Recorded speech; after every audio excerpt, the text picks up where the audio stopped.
Alright guys, so with the new Automobilista stuff coming out, I've had a look at the Formula USA 23, now we have the Formula Junior. I've seen a bit of this online and it looks like, well, yeah, like an entry-level Formula car, but really gets me, and you know, it's almost like a like an old school Formula 1 car, but I'm guessing it's going to have a lot less power. So I've come to Cordoba number 2, which is where I usually come from my lower powered car testing, because we've got a bit of a straight. We have oh, that's cool. Look at the axle shafts. Wow, man, that is absolutely. Look at the suspension detail. And even the compression as well. When I brake, I could see the spring compressing as well. Yeah, what a car. I mean, it looks fantastic. Looks fantastic. But anyway, I usually come to Cordoba 2 because it has a long straight into a fast but slowing braking area, and then the midsection then is full of like tight twisty stuff, which a car like this I think is where it's going to be. But let's go and have a look.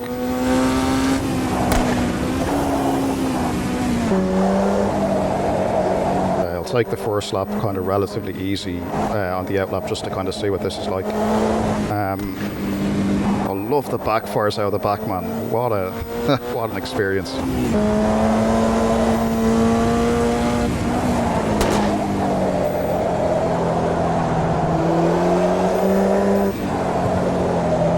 Yeah. Just warming up the car, but already I can feel the typical Reza quality in this, and the communication through the force feedback. No guesses as to what the car's doing at all.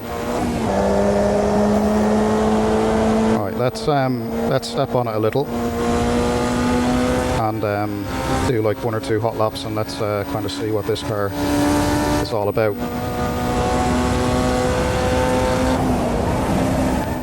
Whoa!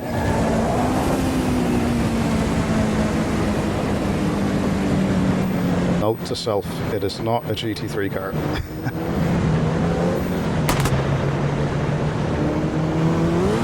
Alright.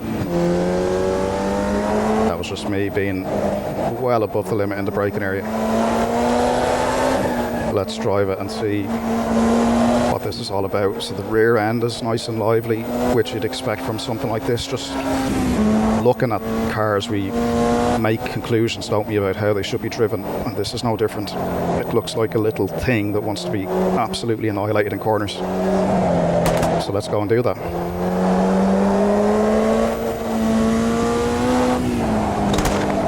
Oh, the noise of the backfires, holy shit. Alright, overdriving, Gary, overdriving. Bring it back. Alright, let's do a regular lap and just kind of not be silly, because I'm clearly driving way above the limit.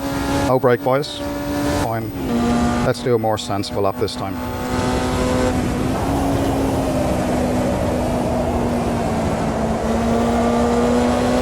Yeah, on the brakes there, when I first released just before the apex, I could notice the turning getting less, which is obviously the weight of the front coming off the front axle, leading to a bit of understeer. Exactly what you'd expect.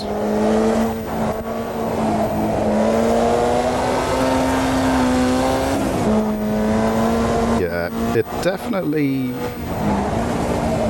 Ooh. Yeah, it definitely gives the impression of grip on the back axle. And what I mean by that is, like, on the back axle you can play with it, yeah, on throttle, but you don't seem to get that same play off throttle,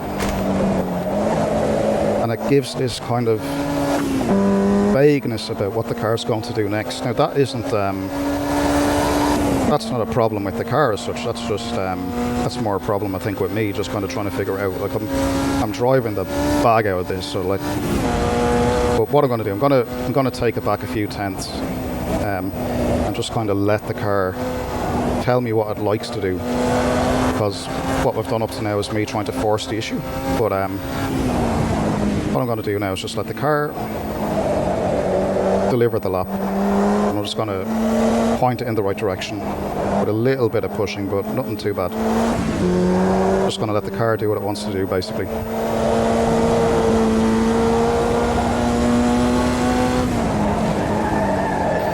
Yeah, right there on brakes, okay, it's a little bit, not, you know, sometimes you're not sure what you're going to get on brakes, but whatever. Overall, it's very detailed, and maybe I'm looking for too much from the car. There's that mid-corner drift. It's like, let me think about that for a minute. It's very good. I think what it is, it's got the driving dynamics you'd expect from a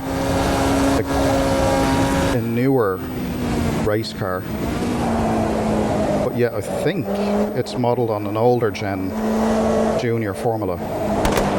So it's got the dynamics of a modern car, but the grip of an old car, which, you know, that's what it is. It's fine. And now that I'm starting to realise that, I've probably noticed that my driving now is kind of adjusting to suit that.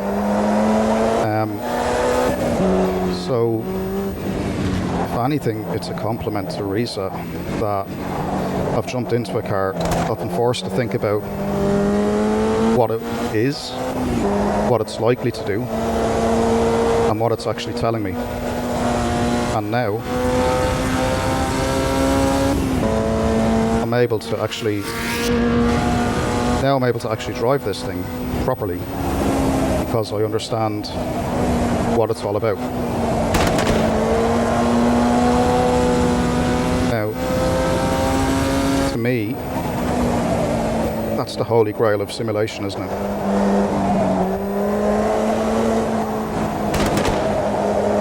Having to feel what the car is all about, its characteristics, the balance, the grip,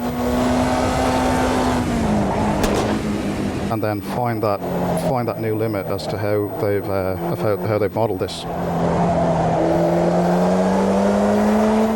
How easy or difficult it is to get on throttle, and by how much, and then how agile the car is or isn't in certain circumstances. The grip limit on the front definitely is the limiting factor coming into corners, for sure. It doesn't feel snappy at the back at all, unless it's been a long or a prolonged braking area or braking event with throttle.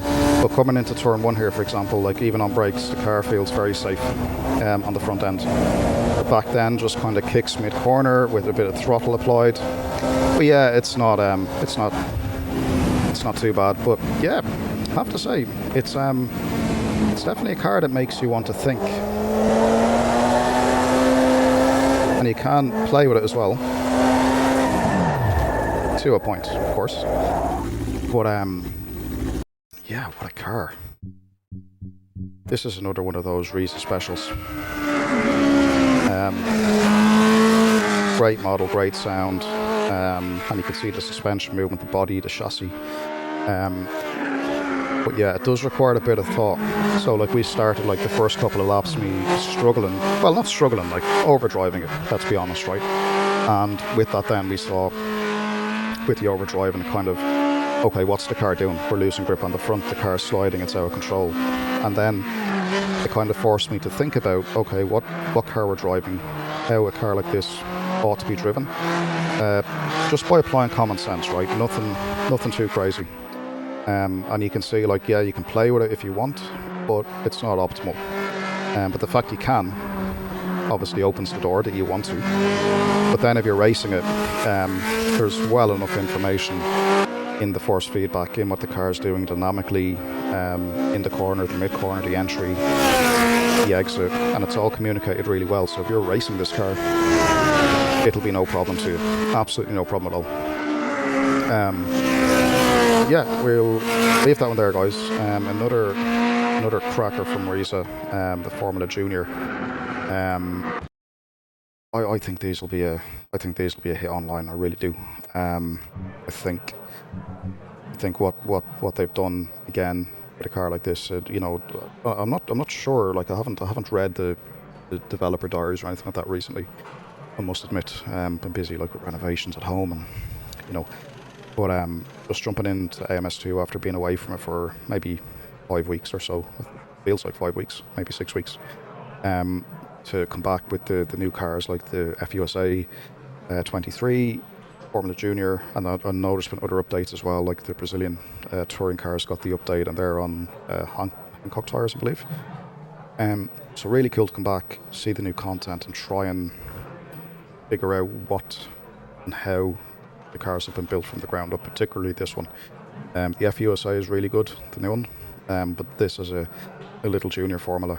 You know, haven't been excited about this since the Formula Inter, which is another cracker, but this is equally good. It's fantastic. But yeah, guys, we'll leave it there until the next one. As always, thanks for watching.